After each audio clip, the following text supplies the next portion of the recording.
दोस्तों बहुत बहुत स्वागत है आप सभी का एक बार फिर से। जी हाँ दोस्तों, आज पूरे दिन की कई महत्वपूर्ण और बड़ी खबरें निकलकर सामने आ रही हैं। जानेंगे सभी खबरों को विस्तार से। तो दोस्तों, खबरों में आगे बढ़ने से पहले वीडियो को एक प्यार भरा लाइक जरूर कर दें और ताजा खबरों को जानने के लिए चैनल को सब्सक्राइब भी जरूर कर लें। तो देखते हैं पहली बड़ी खबर क्या निकल कर आ रही है। दोस्तों, आज की पहली बड़ी खबर निकल कर आ रही है जिसमें आपको बता दें कि लोकसभा में अमित शाह बोले जम्मू और कश्मीर को सही समय पर मिलेगा पूर्ण राज्य का दर्जा।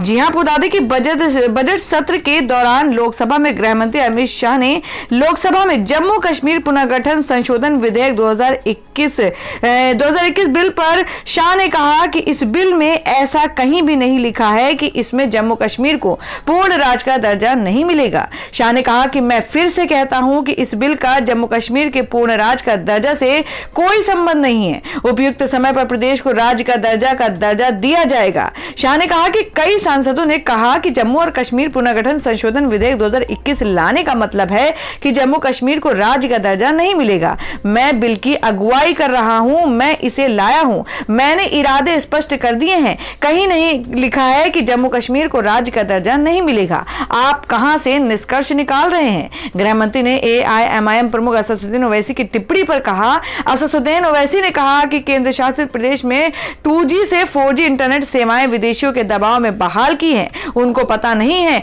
कि ये यूपीए सरकार नहीं जिसे वो समर्थन करते थे, ये नरेंद्र मोदी की सरकार है। इसमें देश की सरकार, देश की संसद देश के लिए फैसले करती है। सदन में शाह ने दावा किया कि ओवैसी साहब अफसरों का भी हिंदू मुस्लिम में विभाजन करते हैं। उन्होंने सवाल किया कि क्या एक मुस्लिम अफसर हिंदू जनता की सेवा नहीं कर सकता या हिंदू अफसर मुस्लिम जनता की सेवा नहीं कर सकता। शाह ने कहा कि ये अफसरों को हिंदू मुस्लिम में बांटते हैं और खुद को सेकुलर कहते हैं।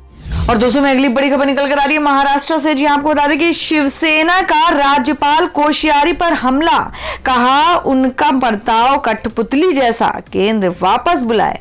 जी हम बात करें कि महाराष्ट्र सरकार और राज्यपाल भगत सिंह कोश्यारी के बीच विवाद गहराता जा रहा है। शिवसेना ने अपने मुखपत्र सामना में केंद्र सरकार से कोश्यारी को वापस बुलाए जाने की मांग की है। साथ ही पार्टी ने राज्यपाल को भारतीय जनता पार्टी की कठपुतली बताया है। वहीं शिवसेना ने साफ किया है कि केंद्र को राज्य सरकार पर हमला करने के लिए राज्यपाल के कंधों का इस्तेमाल नहीं करना चाहिए। इसके अलावा सामना में प्रकाशित संपादकीय में प्लेन विवाद और किसान आंदोलन समेत कई मुद्दों पर बात की गई है। शिवसेना ने संपादकीय के जरिए राज्यपाल पर बीजेपी की बात कहने के आरोप लगाए हैं। सामना में लिखा है, राज्यपाल भगत सिंह कोश्यारी एक बार फिर चर्चा में आ गए हैं। श्री कोश्यारी इस वर्षों से राजनीतिक क्षेत्र में काम कर रहे हैं। विधिमंडल तथा संसद के दोनों सदनों में उन्होंने काम किया है। केंद्र में मंत्री बने, उत्तराखंड के मुख्यमंत्री के रूप में उन्होंने काम किया, फिर भी वे इतनी चर्चा में कभी नहीं आए। महाराष्ट्र का राज्यपाल बनने के बाद से ये सामान्य व्यक्ति किसी न किसी कारण से चर्चा अथवा विवाद में रहा है।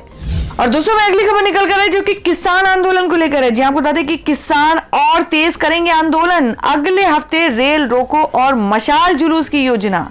जी आपको बता दें कि किसान नेताओं ने 3 कृषि कानूनों को निरस्त करने और सभी खरीदारों पर न्यूनतम समर्थन मूल्य MSP का भुगतान अनिवार्य बनाने की अपनी मांग के लिए अधिक समर्थन हासिल करने के लिए पंचायतों या ग्राम निकायों के साथ अधिक से अधिक बातचीत के माध्यम से अपना विरोध प्रदर्शन करने का फैसला किया है। अब तक करीब 1 दर्जन महापंचायतों ज्यादातर हरियाणा और पश्चिमी उत्तर प्रदेश में आयोजित की गई है, जहां ग्रामीणों की बड़ी भीड़ को अवगत कराया गया है कि सरकार ज्यादातर गेहूं और धान की सरकारी खरीद के लिए MSP का भुगतान करती रही है और इससे केवल कुछ राज्यों के बामुश्किल 10-15% किसानों को ही फायदा हुआ है।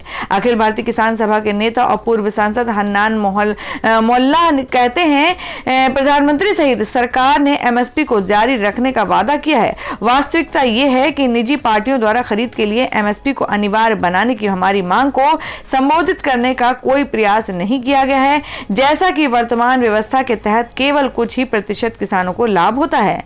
मुल्ला ने कहा कि आने वाले दिनों में पंजाब, राजस्थान, मध्य प्रदेश, महाराष्ट्र, कर्नाटक जैसे राज्यों में दर्जनों महापंचायत आयोजित करने की योजना है, क्योंकि बड़ी रैलियों के कारण समर्थन हासिल करने में मदद मिलती है। अखिल भारतीय किसान सभा के नेता P कृष्ण प्रसाद कहते हैं, हमने अपने राज्य प्रतिनिधियों से कहा कि महापंचायतों का आयोजन करें ताकि ग्रामीण भागीदारी और सरकार द्वारा फैलाई जा रही गलतफहमी की समझ बढ़े। और दोस्तों मैं अगली खबर निकल कर आ रही है, आपको बता दें कि अमित शाह के बयान पर बोले केरल सीएम विजयन, कहा हम बिल्कुल लागू नहीं करेंगे नागरिकता कानून। जी हम बात करें कि केरल के सीएम पिनाराई विजयन ने कहा कि नागरिकता कानून सीएए को उनकी सरकार राज्य में लागू नहीं करेगी। शनिवार को उन्होंने कहा कि हमने पहले भी इस पर अपना रुख साफ कर दिया था और एक बार फिर कह रहे हैं कि सीएए केरल में लागू नहीं होगा। अमित शाह के पश्चिम बंगाल में सीएए को लेकर दिए बयान के बाद केरल के सीएम का यह बयान आया है। केरल सीएम ने शनिवार को कहा कुछ लोगों ने नागरिकता कानून के बारे में बात करना शुरू कर दिया है। केंद्रीय गृह मंत्री कह रहे हैं कि टीकाकरण खत्म होने के बाद सीएए को जमीन पर उतारने का काम शुरू किया जाएगा। हम पहले ही साफ कर चुके हैं कि केरल में सीएए लागू नहीं किया जाएगा। उन्होंने कहा कि उनकी सरकार का इस पर स्पष्ट रुख है। क्या कहा है अमित शाह ने? आपको बता दें कि केंद्रीय गृह मंत्री और भाजपा के नेता अमित शाह ने गुरुवार को पश्चिम बंगाल में एक रैली में कहा है कि कोरोना वैक्सीन जब देश में सबको मिल जाएगी तो उसके बाद नागरिकता कानून को जमीन पर उतारा जाएगा। शाह ने कहा कि केंद्र की मोदी सरकार पड़ोसी देशों के धार्मिक अल्पसंख्यकों का ध्यान रखते हुए नागरिकता कानून लाई थी। मैं बताना चाहता हूं कि जैसे ही कोविड टीकाकरण की प्रक्रिया समाप्त होगी, सीएए के तहत नागरिकता देने की प्रक्रिया शुरू हो जाएगी। अमित शाह ने कहा कि ममता बनर्जी ने लगातार सीएए का विरोध किया है। वो कहती हैं कि वह इसे कभी पश्चिम बंगाल में लागू नहीं होने देंगी, लेकिन मैं भरोसा दिलाता हूं कि शरणार्थियों को नागरिकता मिलेगी। मतुआ समुदाय को संबोधित करते हुए शाह ने यह कहा, मतुआ समुदाय वो हिंदू शरणार्थी है जो बांग्लादेश से आकर यहां बसे हैं। तो दोस्तों नागरिकता कानून के बारे में आप लोगों की क्या राय है, आप क्या सोचते हैं? आप अपनी राय कमेंट बॉक्स में जरूर दें। बढ़ते अगली खबर की ओर। और दोस्तों मैं अगली खबर निकल कर आई जिसमें कंगना रनौत ने अरविंद केजरीवाल पर साधा निशाना, लेकिन इस गलती के कारण हुई ट्रोल। जी हां आपको बता दें कि Bollywood actress Kangana Ranaut social media पर आए दिन अपनी पोस्ट के कारण चर्चा में बनी रहती हैं। अपने विवादित बयानों के कारण हमेशा सुर्खियों में रहने वाली कंगना रनौत ने इस बार दिल्ली के मुख्यमंत्री अरविंद केजरीवाल पर निशाना साधा है, जिसको लेकर वो यूजर्स के निशाने पर आ गई हैं। केजरीवाल को निशाने पर लिए जाने के कारण कंगना रनौत जमकर ट्रोल हो रही हैं। आपको बता दें कि एक्ट्रेस कंगना रनौत ने दिल्ली में हुए रिंकू शर्मा मर्डर के ऊपर सीएम केजरीवाल पर तंज कसते हुए ट्वीट किया। कंगना ने केजरीवाल का 2015 का ट्वीट शेयर किया, जिसमें उन्होंने दादरी में मॉब लिंचिंग में मारे गए इखलाक के घर जाने की बात कही थी। ये पुराना पोस्ट शेयर करते हुए कंगना रनौत ने लिखा, डियर केजरीवाल जी, मुझे उम्मीद है कि आप रिंकू शर्मा के परिवार से भी मिलेंगे और उन्हें सपोर्ट देंगे। आप एक पॉलिटिशियन हैं, उम्मीद है कि स्टेटमेंट भी बनेंगे, स्टेट्समैन भी बनेंगे। ट्विटर हैंडल पर इस पोस्ट के बाद कंगना रनौत जमकर ट्रोल हो रही हैं। चूंकि कंगना रनौत ने दिल्ली की कानून व्यवस्था को लेकर सीएम केजरीवाल पर निशाना साधा है, तो यूजर्स उन्हें याद दिला रहे हैं कि दिल्ली पुलिस राज्य नहीं बल्कि केंद्र के अधीन आती है। साथ ही लोगों ने दिल्ली के सीएम को सलाह देने पर कंगना की जमकर क्लास लगा रहे हैं। ये पहली बार नहीं है जब एक्ट्रेस कंगना रनौत यूजर्स के निशाने पर हैं। इससे पहले कंगना ने स्वयं को पृथ्वी की सबसे टैलेंटेड एक्ट्रेस बताया था और उसके बाद मैरिल स्ट्रीप की ऑस्कर अवार्ड्स पर भी सवाल उठाए थे। इसके साथ ही कंगना ट्विटर सीईओ की जमकर लताड़ लगाई थी और देश के प्रधानमंत्री नरेंद्र मोदी से कहा था कि वह ट्विटर को ना बख्शें, जिसके बाद कंगना रनौत जमकर ट्रोल हुई। और दोस्तों मैं अगली खबर में आपको बता दें कि राहुल गांधी पर निर्मला सीतारमण का तीखा हमला, बोली प्रधानमंत्री का अपमान करना उनकी आदत। जी हां आपको बता दें कि वित्त मंत्री निर्मला सीतारमण ने सरकार और प्रधानमंत्री नरेंद्र मोदी के खिलाफ कांग्रेस के पूर्व अध्यक्ष राहुल गांधी के आरोपों पर पलटवार करते हुए शनिवार को कहा कि कांग्रेस नेता फर्जी विमर्श गढ़ते हैं, देश को तोड़ने वाली ताकतों के साथ खड़े होते हैं और संवैधानिक संस्थाओं का अपमान करते हैं। उन्होंने राहुल गांधी पर तीखा हमला करते हुए कहा कि वो पहले के प्रधानमंत्री का भी अपमान करते थे और वह अभी के प्रधानमंत्री का भी अपमान करते हैं। पूर्व पीएम मनमोहन सिंह जब विदेश गए थे तो राहुल गांधी ने उनकी ओर से लाए गए अध्यादेश को फाड़कर फेंक दिया था। वित्त मंत्री जिस वाकये का हवाला दे रही हैं वो साल 2013 का है। बता दें कि सुप्रीम कोर्ट ने जब दोषी जनप्रतिनिधियों को चुनाव लड़ने के खिलाफ फैसला दिया था, इस फैसले को निष्प्रभावी बनाने के लिए यूपीए की सरकार ने एक अध्यादेश जारी किया था। उस वक्त राहुल गांधी ने यूपीए की ओर से लाए गए अध्यादेश को बकवास बताते हुए कहा था कि इसे फाड़ कर फेंक देना चाहिए। उस वक्त के योजना आयोग अब नीति आयोग के प्रमुख मोंटेक सिंह अहुलवालिया के मुताबिक राहुल गांधी ने जब 2013 में अध्यादेश फाड़ा था, उसके बाद तत्कालीन प्रधानमंत्री मनमोहन सिंह इस्तीफा देना चाहते थे। सीतारमण ने कांग्रेस नेता राहुल गांधी पर निशाना साधते हुए कहा कि वह एक डुमसड़े मैन प्रलय की बात करने वाला व्यक्ति है। सीतारमण ने लोकसभा में बजट पर हुई चर्चा का जवाब देते हुए यह कहा कि कांग्रेस नेता को चर्चा में बोलते समय यह जवाब देना चाहिए था कि कांग्रेस ने कृषि सुधारों को लेकर अपने रुख में क्यों बिल्कुल पलट गए। तो दोस्तों, खबरों में आगे बढ़ने से पहले जान लेते हैं आज के माइंड क्विज के सवाल को। आज का सवाल है, आपको बताना है कि मेघालय की राजधानी कहाँ है। इसका जवाब आपको वीडियो के नीचे कमेंट बॉक्स में देना है और सही जवाब देने वाले को रैंडमली सिलेक्ट किया जाएगा और वो जीत सकते हैं बम्पर पुरस्कार। तो बढ़ते अगली खबर की ओर। और दोस्तों, मैं अगली खबर निकल कर आ रही है जो कि रिंकू शर्मा हत्याकांड को लेकर है, जिसमें आप नेता ने मांगा शाह का इस्तीफा। कहा बीजेपी के राज में हिंदू सुरक्षित नहीं। जी आपको बता दें कि राजधानी दिल्ली के मंगोलपुरी इलाके में हुई रिंकू शर्मा की हत्या के मामले में दिल्ली के सत्ताधारी आम आदमी पार्टी ने आज एक प्रेस कॉन्फ्रेंस कर आरोप लगाया कि बीजेपी के शासनकाल में हिंदू सुरक्षित नहीं है। आप प्रवक्ता सौरभ भारद्वाज ने इसके साथ ही देश के गृह मंत्री अमित शाह से इस्तीफा की मांग की है। आप नेता ने कहा कि बीजेपी राज में हिंदू भी सुरक्षित नहीं है। 3 महीने पहले राहुल राजपूत की निर्मय हत्या हुई थी। महिला मित्र के सामने लोग उससे पीटते रहे। जब वो पुलिस के पास गई तो पुलिस वाले चाय पीते रहे लेकिन मदद नहीं की। क्या गृह मंत्री ने पुलिस वालों पर कार्रवाई की? उन्होंने आरोप लगाया कि इन हत्यारों में केंद्रीय गृह मंत्री अमित शाह की पूरी जिम्मेदारी है। इनकी नाक के नीचे हत्याएं हो रही हैं और पुलिस होने दे रही है। भाजपा वालों, अपने राजनीतिक फायदे के लिए हमारे हिंदू बच्चों की जान मत लो। केंद्रीय गृह मंत्री को इस्तीफा देना चाहिए। आप विधायक ने कहा कि केंद्रीय गृह मंत्री अमित शाह की इन हत्याओं में पूरी जिम्मेदारी है। इनकी नाकों के नीचे हत्याएं हो रही हैं और पुलिस होने दे रही है। इसमें भाजपा और अमित शाह का क्या राजनीतिक फायदा है? भाजपा राजनीतिक फायदे के लिए हत्याएं होने दे रही है। भाजपा अपने राजनीतिक फायदे के लिए हिंदू बच्चों की जान मत ले। हमारे बच्चों को इसलिए मत मरवाएं ताकि राजनीतिक रोटियां सेक सको।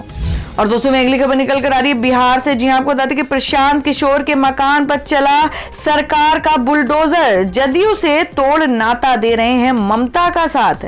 जी आपको बता दें कि जेडीयू के पूर्व उपाध्यक्ष तथा राजा प्रशांत किशोर के बिहार में उनके पुश्तैनी मकान पर प्रशासन ने बुलडोजर चला दिया। शुक्रवार को पीके के मकान पर जैसे ही बुलडोजर शुरू हुआ, लोगों की भीड़ वहां जमा हो गई। बुलडोजर से लगभग 10 मिनट में ही मकान की बाउंड्री तथा दरवाजा उखाड़ दिया गया। इतना ही नहीं, प्रशासन के इस रवैये का किसी ने विरोध भी नहीं किया।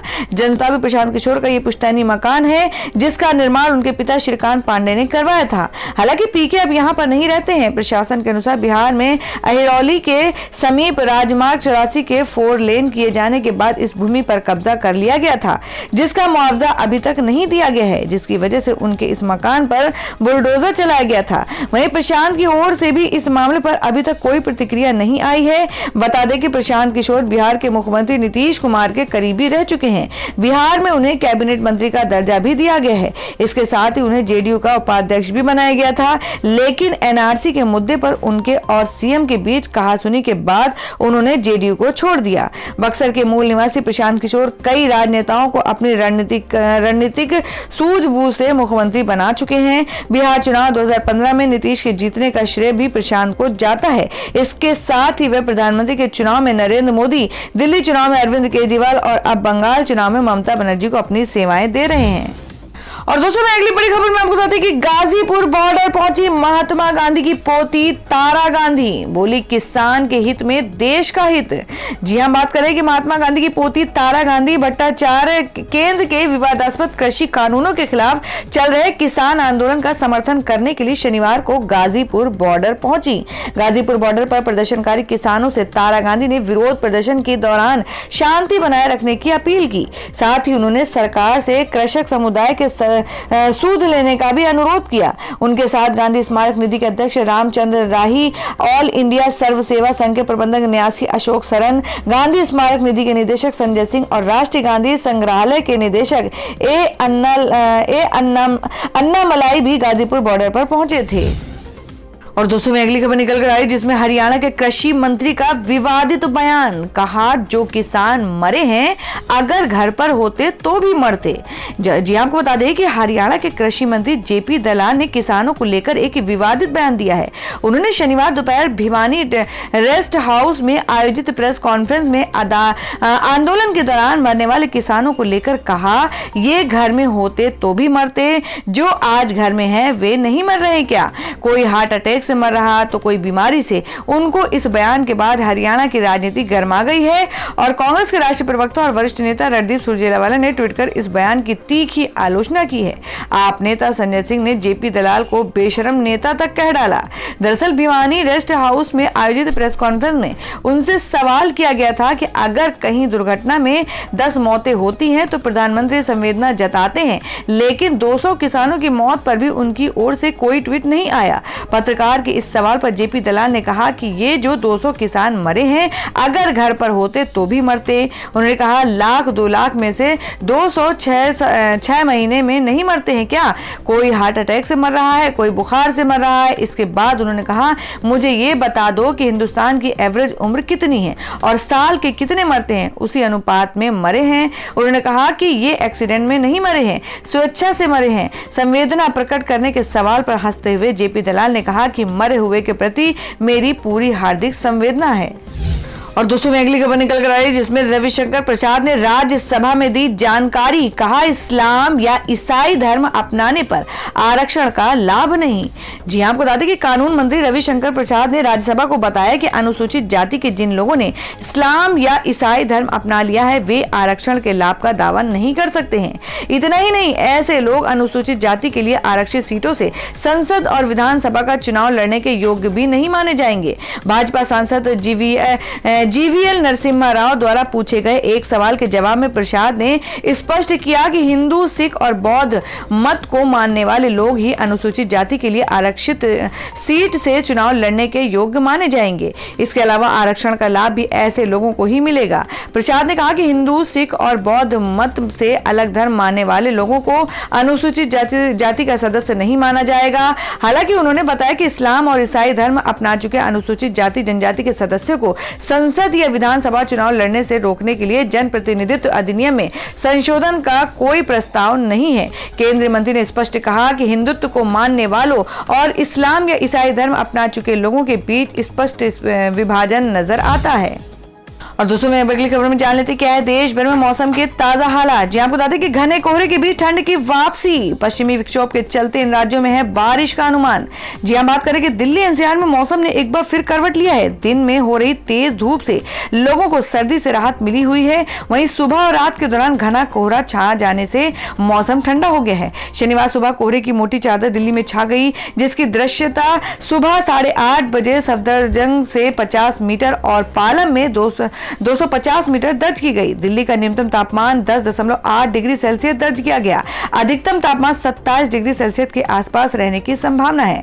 ठंड की वापसी के बीच राष्ट्रीय राजधानी दिल्ली में हवा की गुणवत्ता बहुत खराब श्रेणी में दर्ज की गई है। वहीं पश्चिमी विक्षोभ के कारण जम्मू कश्मीर से लेकर हिमाचल प्रदेश और उत्तराखंड के कई इलाकों में बर्फबारी और बारिश होने के आसार बने हुए हैं। तो दोस्तों ये थी अब तक की सभी बड़ी खबरों की अपडेट्स। टुडे ब्रेकिंग न्यूज और लेटेस्ट खबरों को देखने के लिए हमारे चैनल को सब्सक्राइब जरूर कर लें, वीडियो को लाइक और शेयर भी जरूर कर दें अपने दोस्तों और रिलेटिव्स के साथ। तो दोस्तों फिर मिलेंगे काम की खबरों और सरकारी योजनाओं की एक और नई वीडियो के साथ। तब तक के लिए धन्यवाद दोस्तों।